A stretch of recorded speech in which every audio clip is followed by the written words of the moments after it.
Good evening, everybody. Raise your hand if you can be a little messy sometimes. Wow, thank you for being so honest. You can put your hands down. Personally, I'd like to believe I'm a very organized person, but I can make a mess of things sometimes. There's some level of organization to it all, but if you asked my parents, they'd probably tell you a much different story. In fact, if you talked to them long enough, they may tell you about the time I made my biggest mess to date. One sunny afternoon in 2004, my father was off at work and my mother was at home getting some housework done. My older sister, who was 4, and myself, who was 2 at the time, were upstairs in her bedroom playing away. 20 minutes, then 30, then 40 went by, filled with peace and quiet. But as my mother began to realize, it was a little too quiet. When she went up and opened my sister's bedroom door, she looked in utter horror upon the masterpiece we had created. My sister and I had found the bottle of Vaseline underneath my parents' sink and decided to paint the walls, the carpet, the dresser, the bed, and really any accessible surface with it. It was a massive mess. In fact, years later, we'd still find bits of Vaseline behind the dresser or underneath the bed. Pretty sure there's probably some still there today. Usually, making a mess of things can be a person's greatest downfall. But sometimes, messes have led to incredible success. Sometimes the most unexpected shortcomings can change the world. Take Alex, for example. Alex was born on a farm in Scotland in 1881. Instead of following in his parents' footsteps, he decided to go to London to become a doctor. There he researched in a laboratory with bacteria. For years he studied their growth and characteristics. However, Alex was also a very messy person. Sometimes he would leave half-eaten food on his desk for a couple of days. Ironically enough, this shortcoming of his is what led to his extreme success. In 1928, he arrived at his laboratory after having left some mold unattended in one of his petri dishes.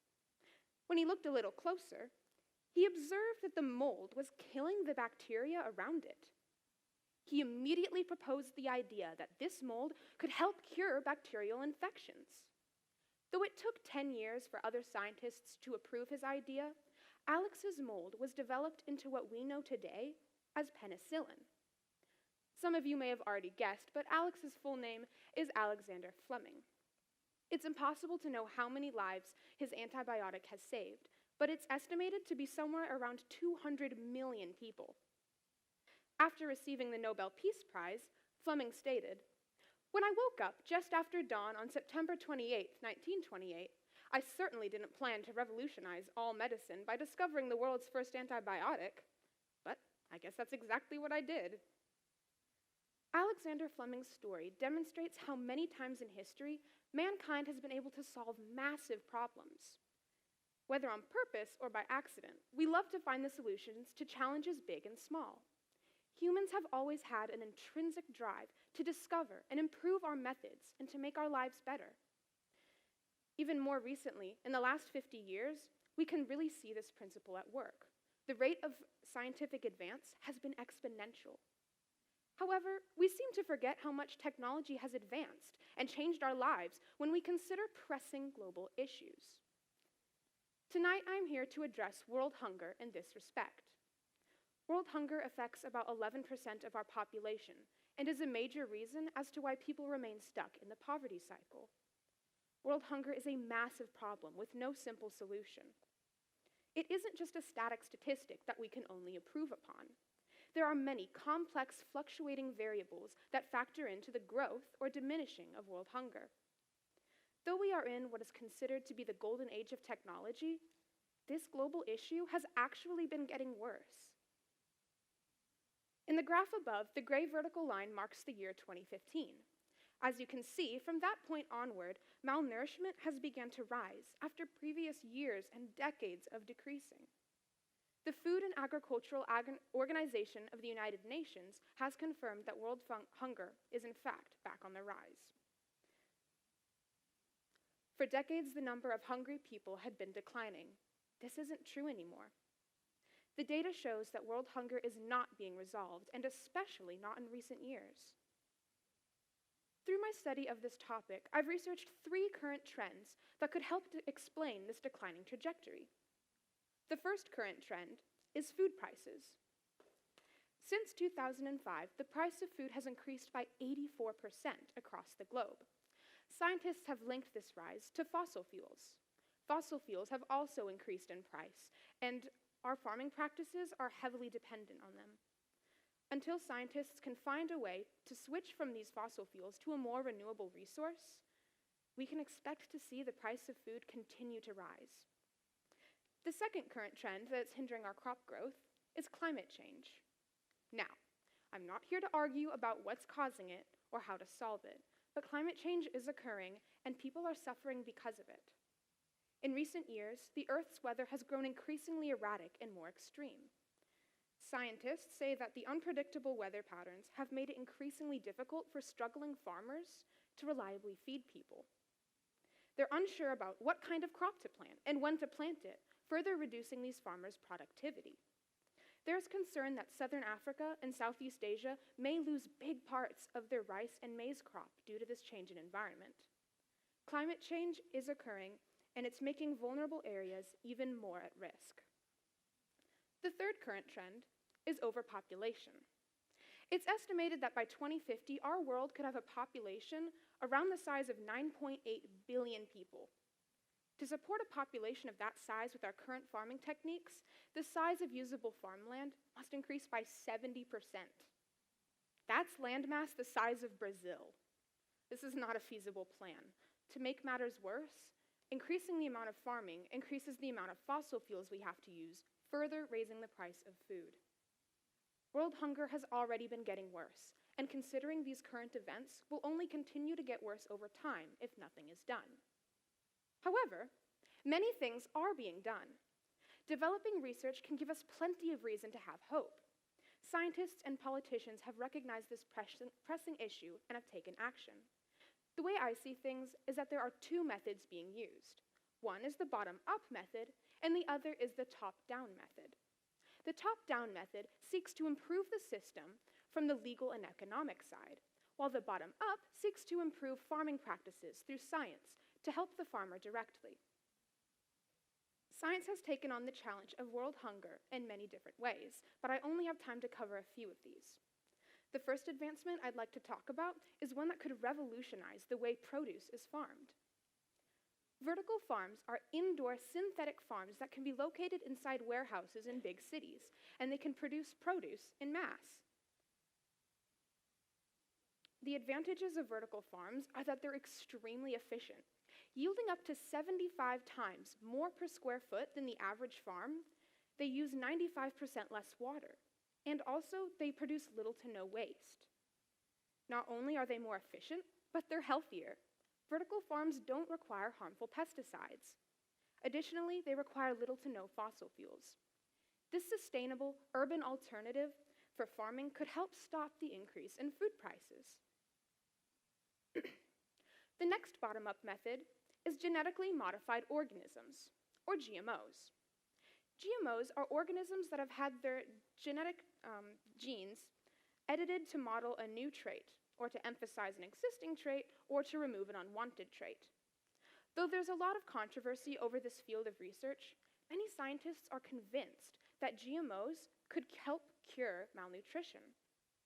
Humans have been genetically modifying crops for hundreds of years through selective breeding. Now scientists can speed up this process by directly editing the plant's genes, which consequently increases the risk of error. Critics' concerns are legitimate. GMOs have the potential to be very harmful. However, I believe they have that same potential to do lots of good. GMOs are already being engineered and are in the works. Quality protein maize and golden rice are 2 GMOs that have been modified to pack more nutrients and protein. Another area that scientists are working on is modifying crops to adapt better to climate change. Though GMO research is in its infancy, there's plenty of reason to have hope that it could help us fight world hunger in the future. The third bottom-up method is improving our seed banks. Seed banks are where seeds get stored to be preserved until they are planted. In Southeast Asia, informal seed banks are used by small-share farmers and are the source of their crops and the foundation of their livelihood.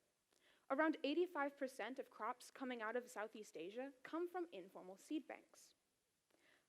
Unfortunately, these seed banks they use are not always very reliable because the seeds don't get stored or transported properly, ultimately resulting in a lot of wasted seeds.